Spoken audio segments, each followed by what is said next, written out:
Hey everyone, welcome to the First Ones to Die episode. Who knows? We're not counting episodes here. All we know is that today we are talking about Zack Snyder's Justice League. It just dropped on HBO Max. It's all the rage, trending on Twitter, YouTube, you name it. Everybody's talking about this 4-hour extended version of Justice League. IMDb describes this version as Zack Snyder's definitive director's cut, the cut of Justice League. Determined to ensure Superman's ultimate sacrifice was not in vain, Bruce Wayne aligns forces with Diana Prince with plans to recruit a team of metahumans to protect the world from an approaching threat of catastrophic proportions. I want to know what you guys thought of it, about this movie. If you're new to our review format, first we will do a somewhat overarching overview of the movie, non-spoilers. So if you haven't seen it yet, we won't get into the nitty-gritty. And then we'll give you a warning and then deep dive into everything, including spoiler territory. Just a heads up, go ahead and give us a follow, a like, a subscribe. We're at the First Ones to Die. We'd love to hear your input and feedback. Go ahead and give us 5 stars. Follow us, whatever the format may be. Yes, Jerome is mouthing 5 stars. Go ahead and do that. Now let's get into it, okay? What you came here for. Let's start with Alex, because I feel like I started with Jerome last time. Alex, what did you think of? I'm sorry. That was so aggressive a little bit. Alex, tell us what you thought about the movie right now. That's what Jonathan said, but he didn't say it quite like that. Basically, what did you think of the movie? Well, first off, I'd like to say an apology to my mom because I'll probably be cursing a lot. Secondly, how can you call this a director's cut when it had so much added on?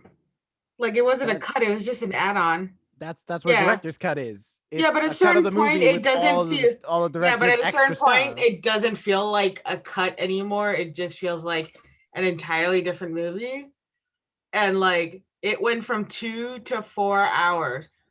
4 hours.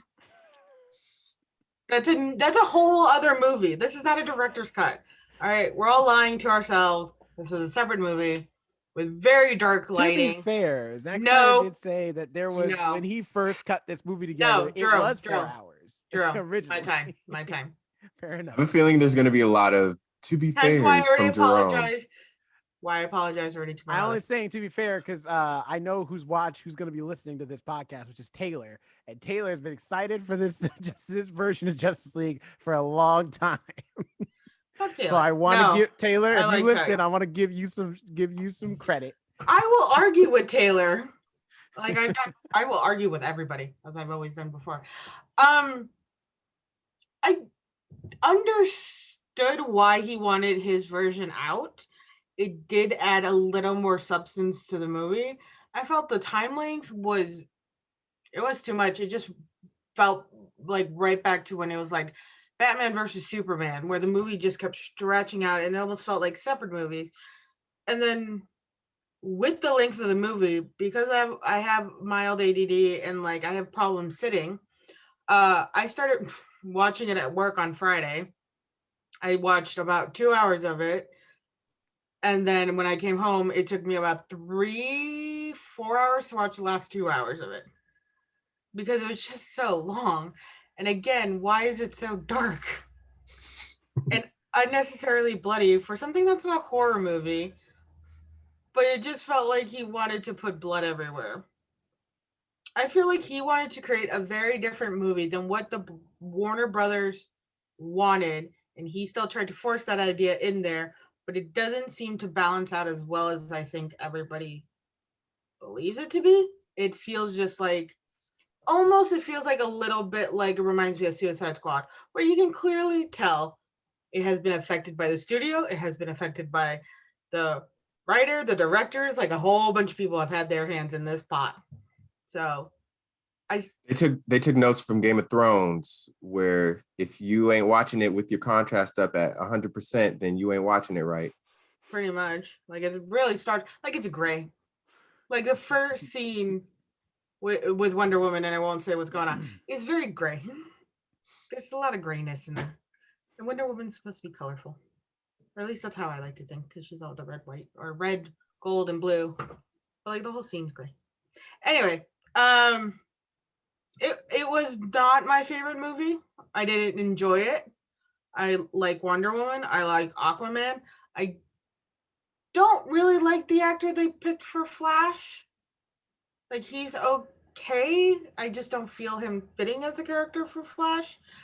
And Zara Miller, I believe, is character. Ezra Miller. Yeah, Ezra Miller, yeah. Ezra Miller. And then Cyborg kind of felt weird in there. Like he just he just feels like he doesn't really belong with them because, like, no offense to Cyborg, but he is not one of the top superheroes you think about when you think about in categories of like the Flash and Wonder Woman. I think maybe because I've always thought about him with Teen Titan, he belongs with Robin. Mm-hmm. So, that's my thoughts. The points were made. All right, Alex, I'll give you that. Jerome, I'm excited to hear what you have to say as well. I will say, to your point, Alex, by the way, no, this is no studio tampering. This is all Zack. They let him do whatever he wanted because Zack didn't call for this. The fans called for this. There was petitions asking for him to make this movie. So, or to release it, rather. Like so I edit it, rather. Right, and the execs he filmed all this, and then they hired a different director to finish the first version that came out in theaters. That's why people called for him to come back and finish it and cut it the way he would have cut it, because they were like, that wasn't the real Justice League. But isn't like that movie coming back from like 2016 or 2007? They don't care. They wanted to see the Zack Snyder cut. Zack Snyder was like, I'm here. So he did it. So I just want to give, let that be known. However, that being said, this movie is too goddamn long. All right, at least you can say with that. I was not expecting Jerome to say that. I'm a little this movie's too damn long. There's too much in this. I don't get me wrong. I as a comic book fan, there's a lot of cool moments in here. Zack Snyder's a very good visual director. The movie looks, aside from the color, looks cool. I love a lot of the visual effects. I wish there was more color, but that's Zack Snyder's style. Man of Steel was muted color. Batman v Superman was muted color. Heck, all of his movies are muted color, except Dawn of the Dead. So I expected that. But this is a perfect product of what was Ian Malcolm's comments in Jurassic Park, which is you spent so much time thinking about whether you could, you didn't stop to think about whether you should. All right. There's so many moments in this movie that I'm like, while yes, it looks cool, this is not necessary to tell this story. And there are multiple points through the story I forgot what the plot was because the movie is so long and some of these character intros take so long to get through that I was like, oh yeah, Steppenwolf, right. So I kept losing track of the plot. However, there are some good things here.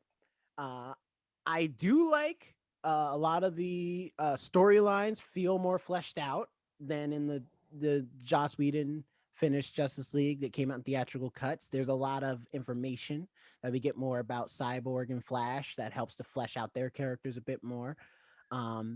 Batman seems more like actual Batman instead of this jokey Batman that Joss Whedon was trying to write. Joss Whedon can only do jokey though. Yeah, so that was cool. I liked seeing Batman just be a normal, his normal self. Jeremy Irons' Alfred is still great. So I think there are some good things here.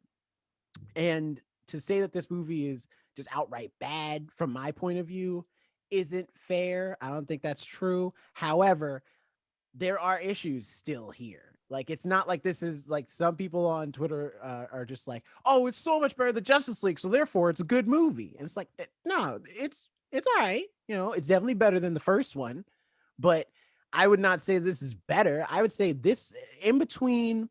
It's like the difference between cooking something and you burn it or not cooking it enough.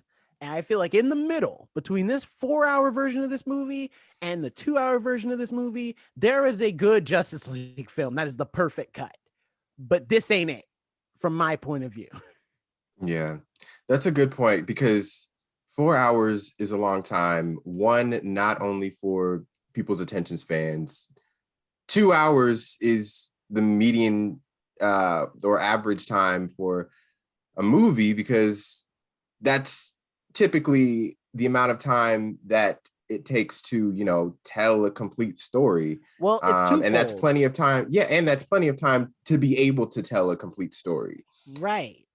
Yeah, because it's like most movies are 2 hours, not just because that's about the amount of time, relatively like the proper amount of time you need to tell your story, but also because most studios want to get as many viewings in the time slot as possible. So they want it to be 2 hours because then they could probably get about 4 showings at the least that day. If they're not doing like matinees, if they're doing just evening shows. If they're doing matinees, that they could maybe do one more like in the morning too. Like, you know, for like stuff like Disney movies and stuff like kid movies. So yeah, I remember those days when we would have like a 3-hour almost long movie and we'd only be able to show it 3 times in the day. Mm-hmm. So it's like, there is I like those times though. I won't Yeah, lie. Like, we would just chill. felt shorter, and we're like, okay, we're at 3 hours. Let's watch our own movie now in the back. Behind the scenes of the Usher yeah. Station. So it's somewhere in between there. There's a 3-hour cut of this movie that I think is the perfect length and perfect cuts with the right. Do you think, I'll ask you this and then we'll go into further detail with spoilers. Do you think it would have been better had they released it maybe as a series? Because if you think about it, 4 hours nowadays is the amount of time that a lot of studios or companies use to create limited series, like 6 episodes, 45 minutes each, that adds up to about 4 hours. Do you think if they would have released it like that, it would have been interesting or better maybe than just a 4-hour movie? That was the original plan, actually. That's why there's all these Really? chapters that say part 1, part 2, part 3. The original plan was to release it as parts, but then they decided not to do that.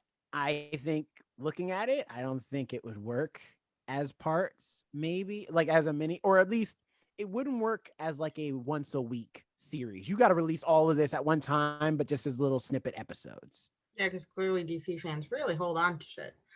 I think the thing Justice League did wrong was they didn't follow kind of like the Avenger pattern, but I think they were trying to jump outside that, where each Avenger had their own movie first before the Avengers came out. Mm-hmm. And I think that's where they kind of messed up, was because like right in the beginning of the movie, you have to figure out, all right, who's Flash, who, even though you have Wonder Woman's story, they still need a little introduction because of the timeline. Same with like Batman and what he's been doing this entire time while Superman's been dead, Aquaman and all that fun stuff. And it's like, okay, so some we've had the movie and now we have to work out the timelines of what you have been doing, and some we're getting new introductions for, and it's just like too much for a beginning of the movie. And that's where those like scattered timelines come in, and you're just trying to figure out what am I watching right now? Whose life am I watching at this moment? Well, it's a clean apartment, so it's Wonder Woman. That's how I got to tell apart. Aquaman, there was always water. The Flash was kind of messy. Cyborg, there was metal around everywhere. Batman just had an attitude. Yeah. You didn't even watch the film. Well, Alex, thanks for blowing my cover, but I was about to be transparent with our I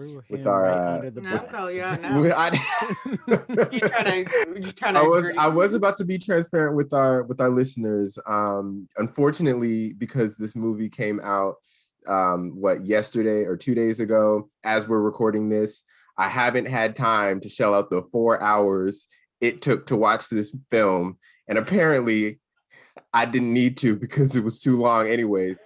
So I'm just going to be moderator for tonight, and I'm going to add my little 2 cents when I can. And if anybody has a problem with that, you know what I'm about to say, you can at me. So there's that.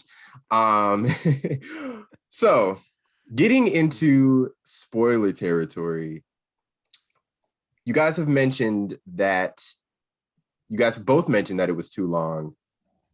Are there any particular instances that you can point to where you think, okay, this part was completely unnecessary?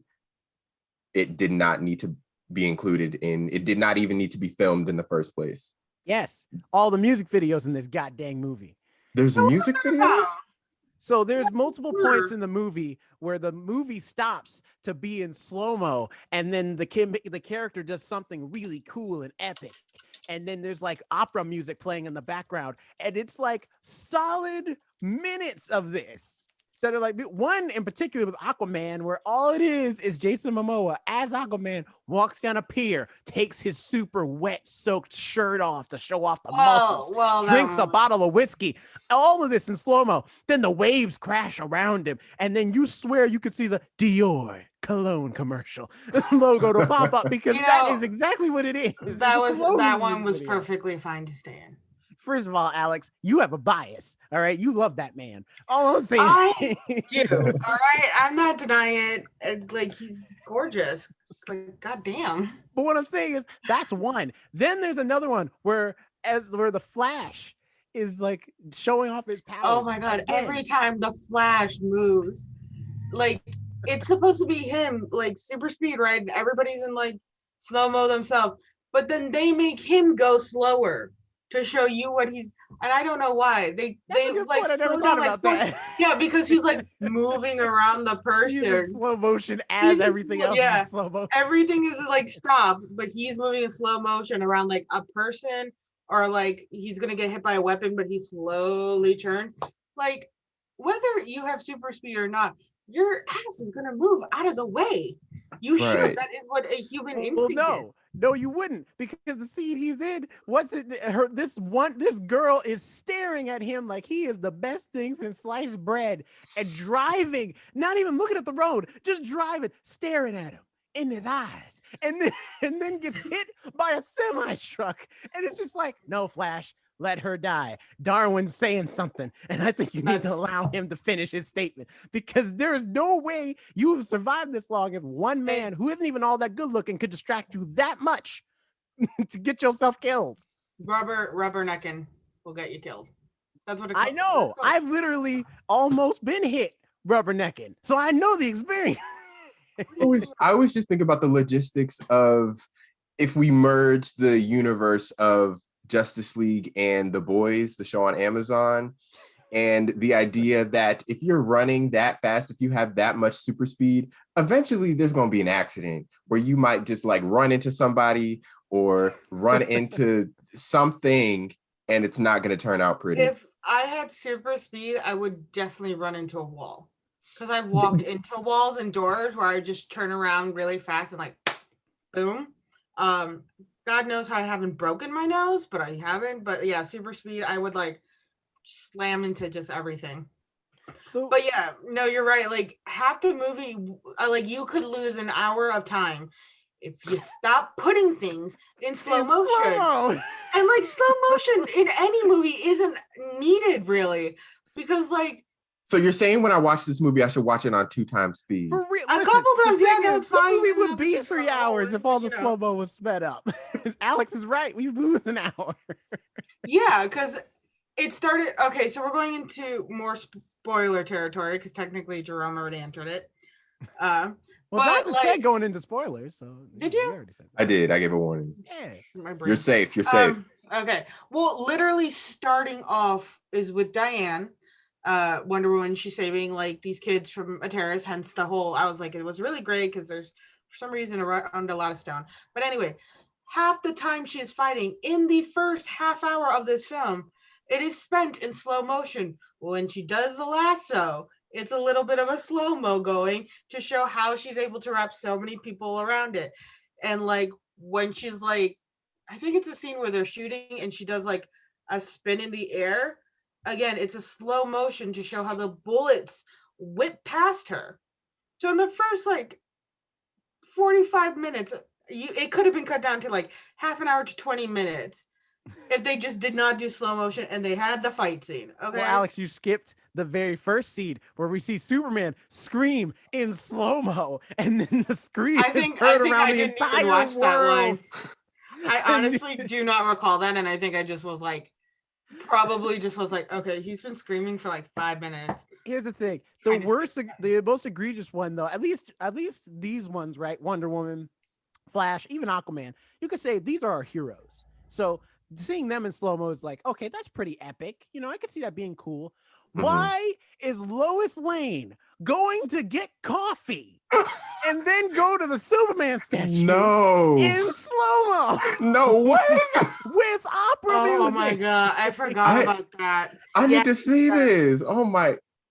Where she just like, I am not, Alex, am I lying? No, I forgot about that scene, but now it came back. And is it at a moment where she's just having like brain fog or something, or she's I think it's supposed to like Superman's dead. Yeah, I think it's just supposed to convey like depression and sadness, and she's like kind of walking, kind of going through the motions. Of course, it's very windy and there's opera music. Her hairs are flowing, but yeah, like I get the slow mo maybe to the statue where it's kind of a realization moment. But yeah, Jerome is correct. The whole scene is her starting off with coffee, getting her coffee, walking, and then arriving at the statue, which I think killed like a good solid 10 minutes. That didn't need, first of all, it didn't even need to be in the film. Her going to, her going to the statue and like kind of contemplating her life and, you know, dealing with her sadness and whatnot. But like, the getting coffee part didn't need to happen. You could have just had the scene open to her standing there and looking sad, which is what it ended with. Joss Whedon, you know what scene Joss Whedon cut in his version for the 2-hour version? All of her getting coffee. All right, so Joss Whedon wasn't that. It was just a smart decision. I'm not gonna lie. There's a montage he does in the beginning of the original cut Justice League. A lot of the scenes that I would have cut if I was editing this movie are those. And he did the same thing. And I feel like me and Joss Whedon are on the same page with a lot of that. I'm just like, you cannot have all this in here. Some of this has got to go because all of it's just, I'm sad. Okay. And moving on. No, don't move on. If you moving on, then that means this scene was unnecessary.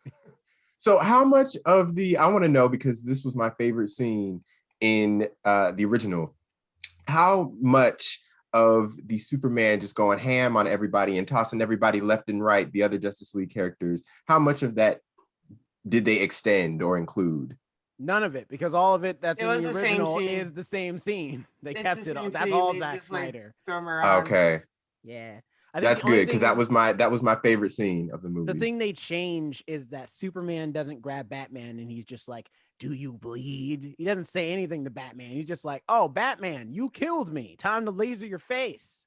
And that's it. They don't have any words. Well, Batman has words. He's just like, Clark, don't do this. Don't do this. Listen to me, Clark.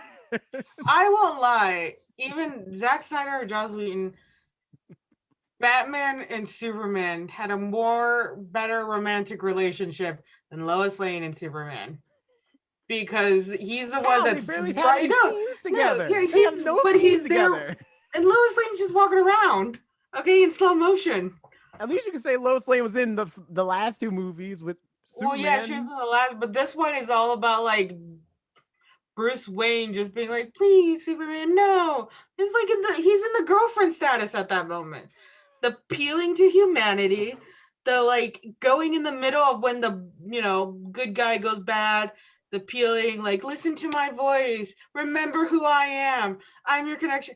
He's in girlfriend mode. Batman is the girlfriend of Superman in that. He feels bad. He did unintentionally get him killed, so he feels bad, you know.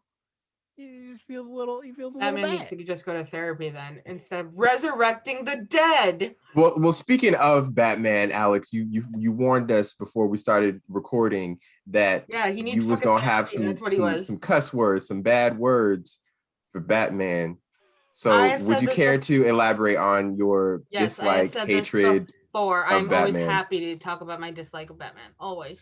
Okay. And I've said this before Now, is multiple this times. is this just Ben Affleck's Batman, or is this just Batman in general? It's just Batman in general. Okay, because I know people have issues with Ben Affleck's Batman. I like Ben Affleck as Batman. Actually, I don't mind him. I think he does a good job here as Batman. I think it's weird to release Justice League with Ben Affleck being Batman when they've already made like the newer one with what's the dude's Robert name? Pattinson. Robert Pattinson. Yeah. It's Well, like, that's the thing. You have to remember the context of when this movie was being made is that it was supposed to be the continuation of all these DCEU movies before they just hit a point where they're like, look, it's not working. We're just going to do whatever we want at this point. Joker movie, sure. New Batman movie, okay. The Harley Quinn movie, yeah, let's do it. Like, they're just at this point doing whatever they want because they're just like, forget it. And We're they're not gonna make a following universe. no Screw it. real timeline either. Nope. Yeah, that's another thing that bothers me. Hold on, I'm looking something up really quick. Because remember, Harley Quinn in the Harley Quinn movie, Joker's dead, but we don't. it's like, when did that happen? Or no, not Joker's not dead. It's that he broke up with her, right? And it's like, when did that happen? It's like, who knows? Whatever. Yeah, that's the one thing about that Marvel does 10 times better is that they actually follow a structure and timeline. DC does not. I love DC's variants in their movies. I feel like they try to be more like creatively outside the box. Sometimes they aren't. But yeah, I'd say that's my thing. There about have Marvel been versus more DC. actors playing Batman than there has been for James Bond. Yeah. There has been. That's ridiculous. Well, This is one thing. No. No, because I'm saying, are you including voice actors? Because if so, then No, yes. I'm not If you're including live action actors, not really. We only. I'm just talking. They've had 10. I just looked up the list. How many James not- Bond actors has there been? I feel like there's been 10, right? 7. Oh, There's been 7. I just looked, and there have been 10 just live actors, not counting voice actors, for Batman. And that's what like bothers me. There's no consistency with like DC films. Their shows, I love their shows, but like they like just have like they just go with Batman. They don't care who the director is. They're like, you want to do a Batman movie? Sure, just go ahead and take him. Go use this character. Like he's the horror of DC. Everybody has had his hands on him. to be fair, that's because he's the second made superhero. The But he's first not one, a superhero. he is a superhero. He's a vigilante. That's my Okay, problem with him. Okay, Alex, put on a costume, go out there and fight crime every night, and in peak physical shape with all of the gadgetry in So the it's world, like he and tell me that that's not All on the the level of gadgetry- superhero capability. all the gadgetry in the world that he like had. Most of the movies he has made people made for him. Also, he wears a protective suit that keeps like him like bulletproof and helps him fly. So he's not even flying on his own. He's like gliding just with like fashion. That's what he is. He's a glider, Gliding like with a flying fashion. squirrel, like Gliding a flying with squirrel. fashion. They don't fly. They glide. He's a flying squirrel. But here's the thing, though. You consider Iron Man a superhero? No, I don't. He's a vigilante too. No, he's not. He Yes, fights he is. international He crime. He does doesn't not fight anything have- on his turf. Superpowers. That's the only thing. He is not a metahuman. He is not a mutant. He is not a like superhuman. He is an individual who was affected by the death of his parents, got messed up. Nobody took care of this child. And like people are like, oh, he's like running Wayne Corporation. No, he's not. He's off playing with his tights and with his little friends in Justice He's League. also like his the tights. smartest He man on the looks so planet, so technically he can do both. No. Now he is.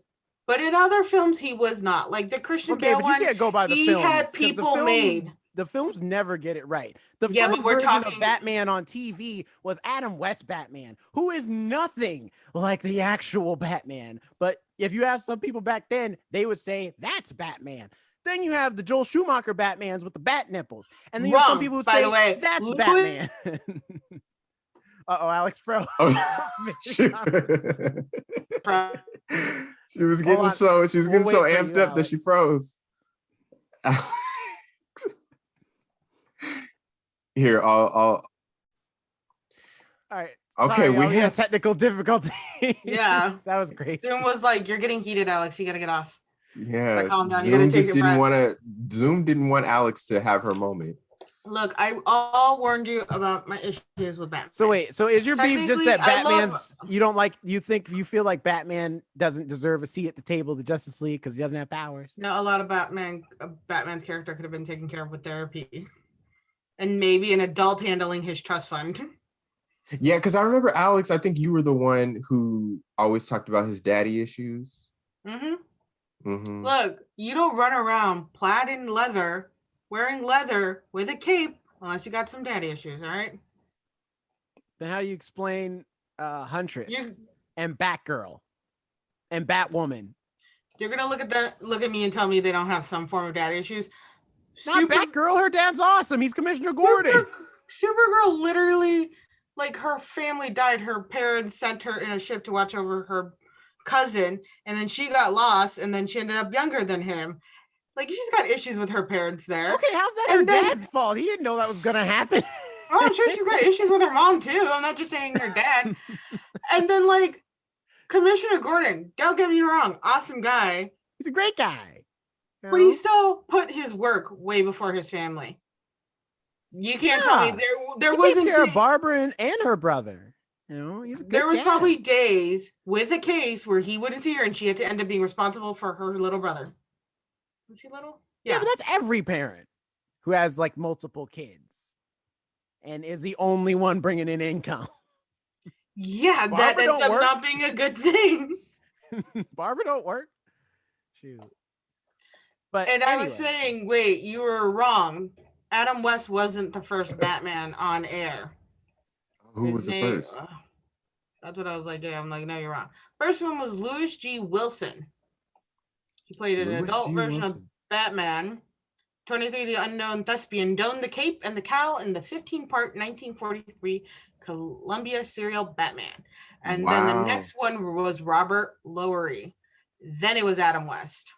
And then Michael Keaton. and Even Val still, Kilmer. I'm sure it wasn't the George actual Clooney. Batman because back Christian then Bale. Batman killed I think- people with guns. It's effective is what is effective.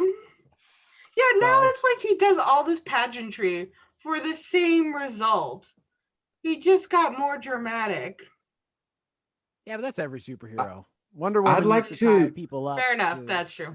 yeah. I'd like to do this with other characters too who have like a really deep history that goes very far back. See what they were like back then, and then just compare them I mean, to now is it- side by side. Isn't the whole point of a lot of superheroes and supervillains, vigilantes, and all that stuff is that something happened, they witnessed crime, they saw a family member die, something like that, that triggered them into either I'm going to destroy the world or I'm going to try to save the world. Batman also, by the way, is a little bit of an anti-hero, as we've discussed. So he's not even a super hero or a vigilante. He goes and kills people all the time. He does not kill people. That's his one rule. that's his Batman? whole thing. Yes. That's what I'm saying. You can't go by movie Batman because I don't think any of the movies have ever You're fully gonna tell me gotten Batman right. nothing in the comic book world, Batman has not murdered somebody. No. I At don't least not believe you. intentionally. He's never killed anybody on purpose. If he has. Batman But I'm has fairly certain in the instances. comics. I it's bet I can like- find a comic. Oh no, there have been This is like- comics where it's been implied that Batman's been brainwashed or under mind control or something like that, and he's killed somebody, but he's never in his right mind just murdered somebody. Again, the man dons a cape and goes around flying like a flying squirrel. He's never been in his right mind. Well, I just You know. remember there was, and this kind of has to do with the whole Batman destroying people. But I just remember I saw this meme, and it was like when Superman is just picked up your car and used, I am completely destroying this meme, but when Superman picks up your Toyota to use it as a weapon, and you just got to smile, they're like, and you're sitting on the street. There was like a whole, like, I want to say it was Farmers commercial when I think the Avengers were coming out. They're like, oh, what if my house gets stepped on by the aliens? It's like, oh, we cover that. Don't worry. And like the superhero comes crashing down, grabs the car and throws it. He's like, don't worry, we cover auto insurance too. They're just like, the best thing for superheroes to do is go shoot, go away. You're causing property damage. In the real world, superheroes are terrible. They're the equivalent of having a bunch of atom bombs running around in your city. Like, it's not good. Here's the thing, though. Back to Justice League, though, because we've been talking about Batman a lot, and not even about the Batman in this movie. So the thing about Justice League 2, I did say there were some good things. I did want to mention those real quick before we end this review. I think all the characters are cool. I wish Jason Momoa was a lot more fun, like he was in the Joss Whedon version. He just seems like he's always having a good time. But that being said, though, I think the dialogue here, even though it's not always great, it does work to keep the story going. And especially with the villain Steppenwolf, who just seems like you feel for him a little bit. Because all he wants, he's just like, Darkseid, come on, bruh. Come on, I just want to be up there with you. And he's like, nah, you stole me 50,000 worlds. 50,000 worlds? You can't knock some of them off? You know my credit bad. You know what I mean? And it's just like, felt bad for the villain. I kind of felt bad for him. That being said, though, he would like, I do agree with you though, Alex. The blood in this movie is completely unnecessary. Wonder Woman kills a bunch of people in the beginning of this movie, and then she has the nerve to look at some little girl and be like, now, little girl, aren't you inspired? Inspired by what? You was a murderer? You sure? I'm like, yeah, sure. Kill a lady who's definitely want to kill me. There was like a scene where she straight up just shot somebody. She throws a dude. That's similar to Wonder Woman 1984, where, well, not without the killing people in blood part, but at the beginning when she's just being Wonder Woman essentially, and then the little girl, she looks at the little girl, or the little girl looks at her, like all inspired and everything. So it's a theme apparently with Wonder Woman. Well, it's the thing. It's one of those things where you can't have your cake and eat it too. Because Zack Snyder, this is the one thing I will say Zack Snyder has a problem with. He seems to think, but also he seems to think that time. Yes, in reality, if Wonder Woman or Superman or whoever existed and they threw a person to the wall, yes, with all of their strength, they would die. But what he doesn't understand is that even in the comics, they established this. They hold back. That's why people don't die. It's not because it's unrealistic. It's they choose not to throw them with all their strength because they don't want to just murder everyone they see. Especially, they gauge it. If I'm fighting Darkseid, I need all my strength because he's just as strong as me because I'm Superman. But if I'm fighting a dude who's just selling crack cocaine on the side of the corner of the street, I'm not going to punch him with all of my Superman strength.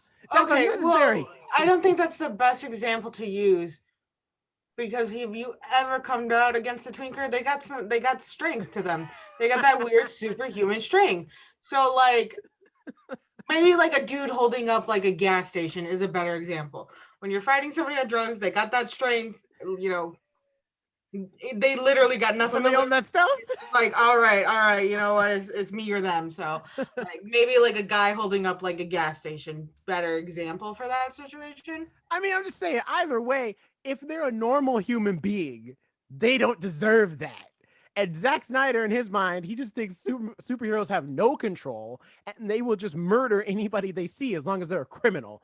And it's just like, Wonder Woman is supposed to be about hope and truth. I don't have hope for this humanity if this is what we have to look forward to. The super marshal of the galaxy who's just out here murdering anything that doesn't abide by her rules. I don't like it. I don't.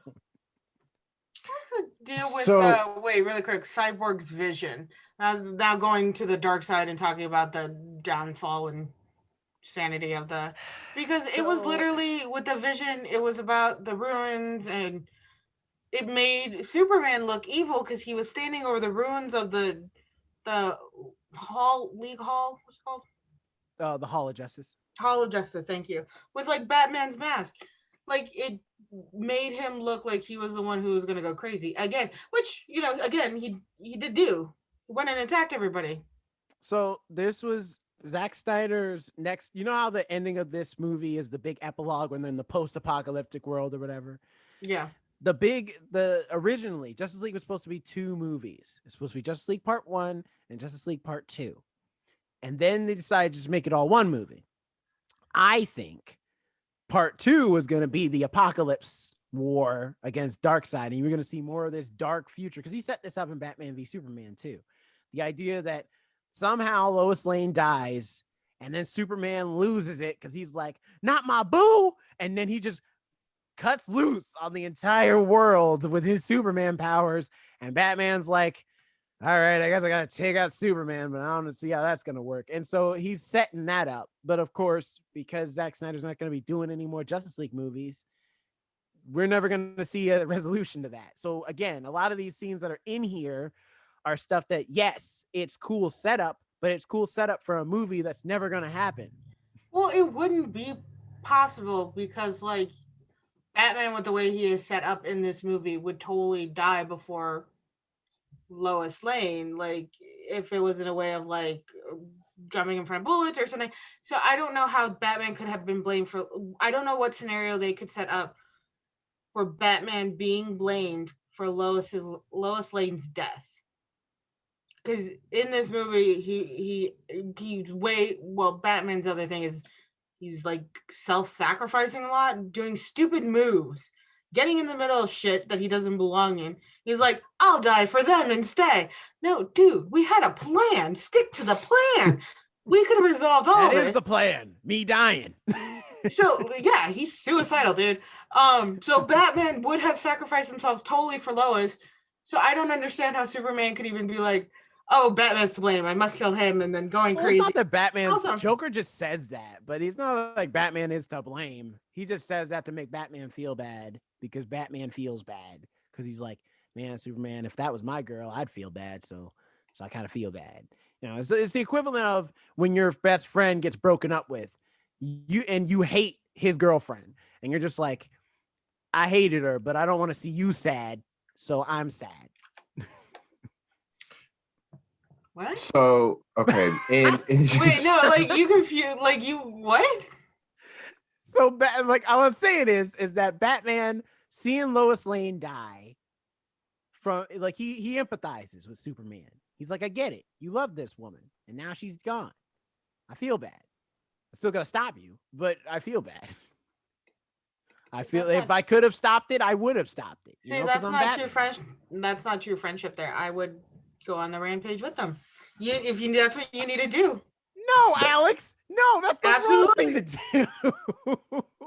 You don't start murdering society because your best friend got broken and like lost their girlfriend. Look, whatever they need to do to work stuff out, like I'll find a way and help. Ride or die. Ride or die. Hell yeah. Nah. This I got a crowbar. I got a crossbow. For someone who keeps saying Batman needs to have a therapy session, that person would need to have a therapy session. Okay, so in transitioning from that, so we've talked about a lot of the maybe not so positive aspects of this movie. Is there anything that you both think really added to the original in a positive way? Alex? Who I go for? I feel like, although with the way the movie was set up, I wasn't so much of a fan. Zack Snyder got to release the movie he wanted to release because, like Jerome mentioned, he was taken. Was he taken off the project, or did he quit halfway through? His daughter tragically committed suicide while he was in the process of editing the project. So he stepped away to be with his family. Yeah. In fact, at the end of this movie, when it says "For Autumn," that's his daughter. He Oh, honored. yeah, I Oh, didn't know that's He that. dedicates nice. this That's really movie nice. to his That's daughter. right. Which is something I think is really nice. He got to complete a project. You could tell at the beginning of the film when you can see it's Snyder's kind of cut going on before you go into the more jokey humor of Justice League when you can tell Joss Whedon because he's kind of campy. You can tell he really put his heart into this project. And now he got to create the movie he wanted to. Yes, it's very long, and yeah, it should have probably been split up into two Justice Leagues. But the fans who really were behind Snyder got to see the project to fulfillment finally, and I think it's a lot of like kind of having like finally feeling like rest about it too, because also doing going on in his personal life and having that horrible tragedy happen. This has got to be a completed chapter for him, kind of making him feel a little. There's something about finishing a project that you stopped when something horrible happened. Not that I am comparing it, not that I can compare anything to losing a child or losing a child to suicide. And there's a lot of things I stopped when Snowbell passed because she had been in my life for 21 years. She was such a big part. And finally going back and like finishing things, like I finally cleaned up my apartment. It was like, as gross as it sounds, it was like a month I didn't take a shower. And just doing those little things like felt like these big accomplishments, and you feel this kind of inner peace. And so I can't imagine the feeling he must have had when he finally got to bring all this to light. And I will say, you can clearly see that his heart was in this project. The characters were trying to be well established. Again, it ran too much time and it really needed to be two films. But you can see he was really trying to establish these characters as a whole. Since they weren't given their own movie singular before this, he was showing you this is the character we're dealing with. It's not the Batman of the past, it's not the Wonder Woman of the past. This is who they are now. This is how we have to see them now. And this is the movie that I'm giving you, and this is what we have here. So I did think he did very good in creating his own little DC universe at that moment, especially because you have like all the various like characters for Batman and Superman, and then you have the TV shows. He did a good job establishing that these were kind of his versions, which I think is really good. I So appreciate that. yeah, In that it's a win for creative liberties because you hardly ever see that where the studio just gives full rights and they let the director or whoever's in charge just go crazy and release whatever they want, especially when there's so much money behind it. But like Jerome, you said, this was demanded by the fans, so it was a mutually beneficial thing. It was probably very therapeutic for Zack Snyder to release this after all of these years. And it was, on the logistics side, it was probably a nice marketing and money making opportunity for HBO Max and DC and Warner Brothers and whatever. So I think I definitely think, yeah, I agree that the characterization this time around is much better, mostly because he has more time to do it. And that was kind of the big problem with the first Justice League, is that because you don't have the Aquaman movie, you don't have a Flash movie, you don't have a Cyborg movie, we need to take time to introduce these people to you. Cyborg especially, because his origin is tied into the plot like pretty heavily, with him being like made from a mother box, and that's like those are the MacGuffins of the movie. So those three characters need to be introduced, but at the same time, you then also need to establish where is Batman coming from at this point in his life. We've only seen him in Batman v Superman as a side character. Where's Wonder Woman coming from? We've only seen her as a side character. So uh, in that aspect, there's a lot of introductions that need to be had, a lot of establishing of characters that needs to be had, and we need to see the team come together. And a lot of that, and that's a lot to do in one movie. Because at least the Avengers, like it's always like at the end of every Avengers movie before the Avengers came out, um, whether that be Iron Man, Thor, whatever, they were always setting up, hey, Avengers is coming. Hey, we're putting the team together. They were always kind of keeping that in your mind. So by yeah, the time they we always hit had that some movie, connection. Yeah. So by the time we hit Avengers, you could hit the ground running and just be like, all right, we're putting the team together right now. Boom, team's together. We're done. So I applaud him for doing that. I think this time around it is done well. And also, again, Zack Snyder is, if nothing else, an incredibly good visual director. Um, he just knows how to make cool looking stuff. Like he that is one thing he is really good at. And he does not disappoint here. Everything in here with the superhero stuff and the superhero arcs, even I would even say in Joss Whedon's version, where Batman feels like he's kind of just around. In this, Zack Snyder gives Batman stuff to do. Like Batman feels like he is a part of the team. He's part of the action of like fighting these aliens, as opposed to just, all right, I'm gonna drive my car around and then I guess I pay for everything.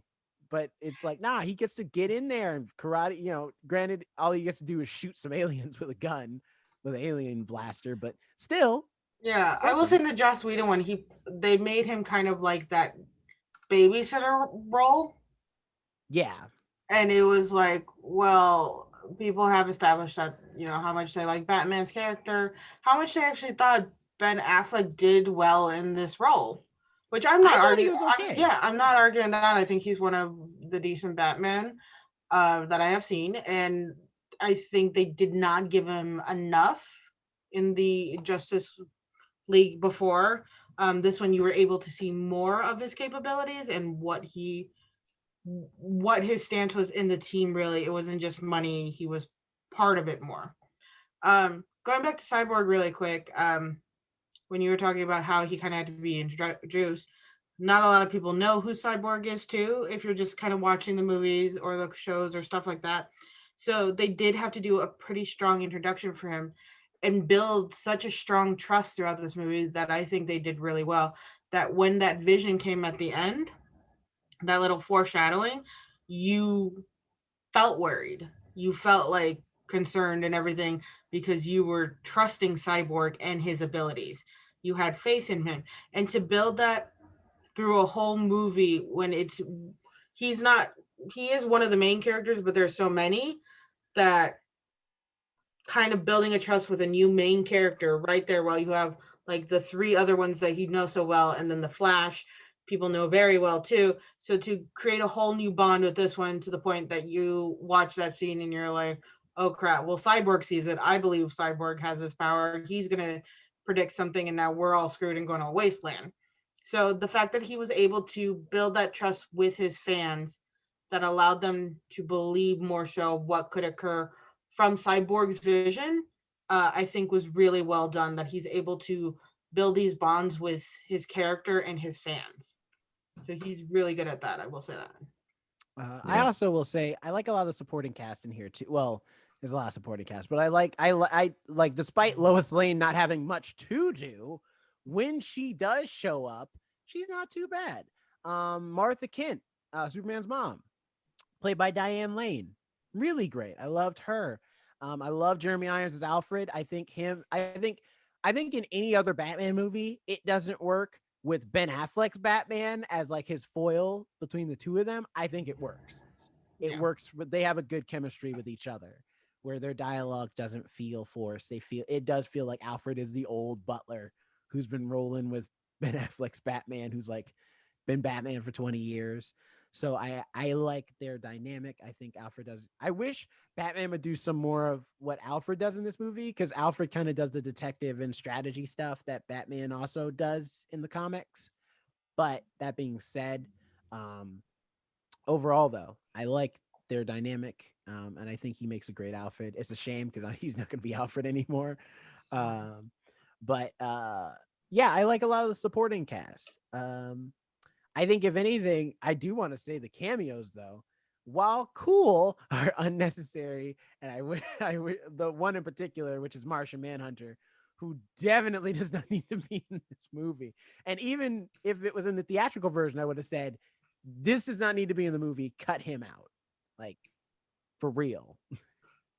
I hate to say it. I hope I don't sound ridiculous. I don't know who this man is. A lot of people don't. I mean, he but could be it's walking like, down the street. I wouldn't know a thing. if you're gonna do Martian Manhunter, you got to do it right. And the way it is done here, it just feels like an afterthought.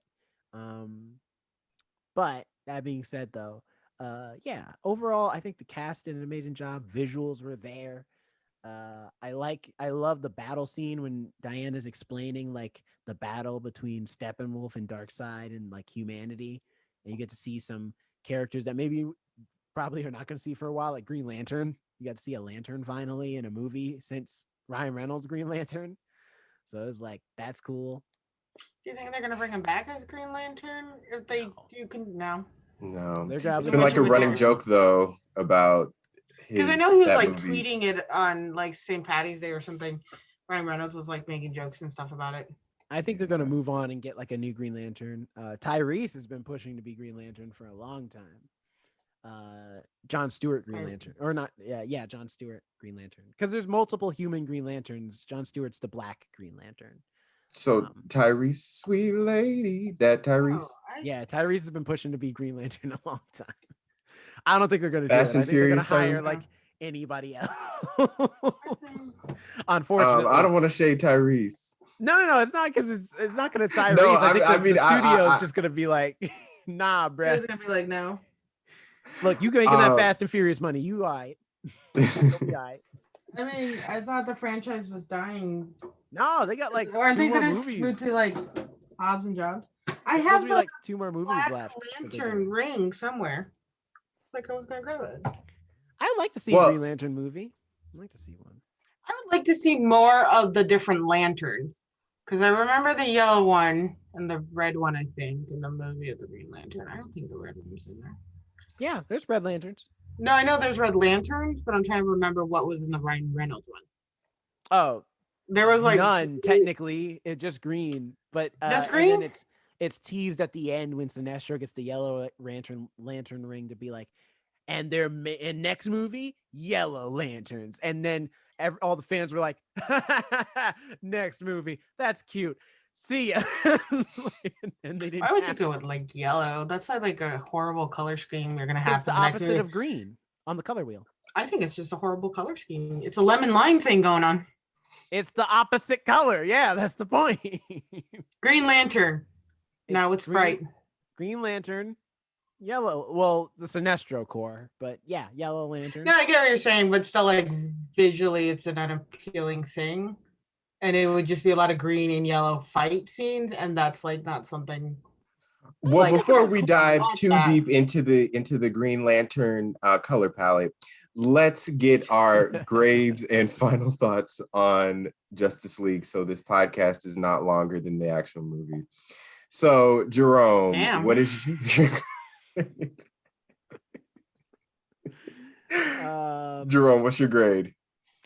This movie gets from me. See, because for me, the grade is like very different because I'm grading. Okay, I'm grading this based off of when it would have came out and how it would have came out. Because I know how it would have came out. They would have made a shorter version for theatrical release, and then they would have released this. So based off that, this gets a C. Because I know that the theatrical cut would have been a D. It is par for the course with Zack Snyder. It's the same thing. He released Batman v Superman. Terrible movie. That was so but then you watch the ultimate cut, the extended cut, makes a lot more sense. A lot of the plot holes are fixed. A lot of the characterization is fixed. And it's a better movie altogether. So I feel like Justice League was going to be the same way. Because the theatrical version, people are going to hate it. Then they're going to release the extended version, and people are going to love it. And so it gets a C. Mainly just because I think the length is too long. There's a lot of scenes in here that are in unnecessary slow-mo. The ones that aren't in slow-mo are just unnecessary in general. That epilogue, while cool, great scene. Was its own movie. Even if it was in the original cut or an extended cut, I'd still be like, why is this here? Like this feels like a scene that should be in the next movie. So it's just, there's a lot here that just can be, a lot of fat that could be trimmed. That should have just been left shanked up on the cutting room floor for real. But that being said, though, the things that are good really do shine here. This is an improvement from the Joss Whedon Justice League movie. To say it's not, you just lying to yourself, or you just want to be a hater. This is an improvement. There's a lot of great characterization in here that's much better. I care about Cyborg and his family and his father, and understand why he's pissed, rightfully so. I care about the Justice League and the team coming together. A lot of the visuals in here are better. Flash's powers look awesome. I love how they just picked the Flash here. It doesn't always look great, like, because I do agree. Alex, you made a good point that I didn't think about, that like the Flash is slow in his scenes when he's doing his super speed. He is, especially I think when it was the first scene he met Batman too, and I really noticed it there because Batman, I think, throws one of his little bat thingies. The Batarang. Yes. No, I'm not saying that. I'm not saying that. That's ridiculous. It's a Batarang. That's what it's called. Not saying. He like walks around Batman, but he's doing slow-mo too. Like he's circling him. And like the way he moves when the bat thing comes near his face, it's like it's all unnecessarily slow, and he should be moving at human normal speed, unless the Flash in our normal speed moves slower than us. That doesn't make any sense.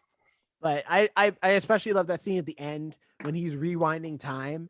I've never seen time rewinded in like a super speed fashion that way.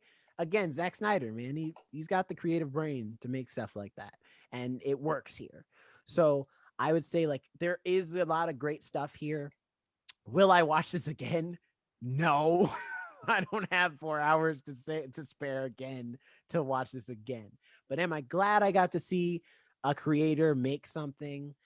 No restrictions, no bars held, just got to do what he wanted to do. Yes, I think that's cool of Warner Brothers to do that. All respects to Zack Snyder that he was allowed himself to come back and do this with a project that I'm sure was during a rough time for him. I hope he is doing better, him and his wife and their other I think they have a son as well, so I hope his family is doing well. Overall, I think this is cool, and I can't wait. The next movie Zack Snyder's working on is another zombie movie. I think it's called War of the Dead or whatever, so I'm excited for it. I'm excited to see what Zack Snyder's going to do next outside of the superhero realm for a while. He's been doing superhero movies since Watchmen for a minute, so I'm glad to see him like spreading his wings a little bit and doing something new. So overall, it gets a C from me. Cool. Alex, what's your grade and your reasons why? I would say like, yeah, a Z. Sorry, I was thinking about zombies. Zombies. A Z. I'm like, Alex, you give me that energy in the. I thought you hated Malcolm and Marie more than this one, but you give this a lower score. Relationship. No, I think it's about a C as well. It is one of those movies you have to commit to watching fully through, because there are a lot of scenes, again with the slow-mo, I wanted to skip over, but I knew they were kind of needed to be watched, because if you skip over too far, all of a sudden you're in a new conversation, and it's like they just got out of it too quickly. So I will say a lot of the scenes, I understand why he creatively wanted to put them in there from his own vision. But like a lot of films, sometimes that scene, although you may want it in there, is not necessary to the viewer. I am very happy that he got to fulfill the creative project he wanted. And yes, it's a big thing with studios to, force directors to hold back. So it is very nice to see this movie it was definitely visible that this movie came from his heart. Unnecessarily bloody at times. This isn't a horror film. It's an action film, yes. But like even action films aren't that bloody.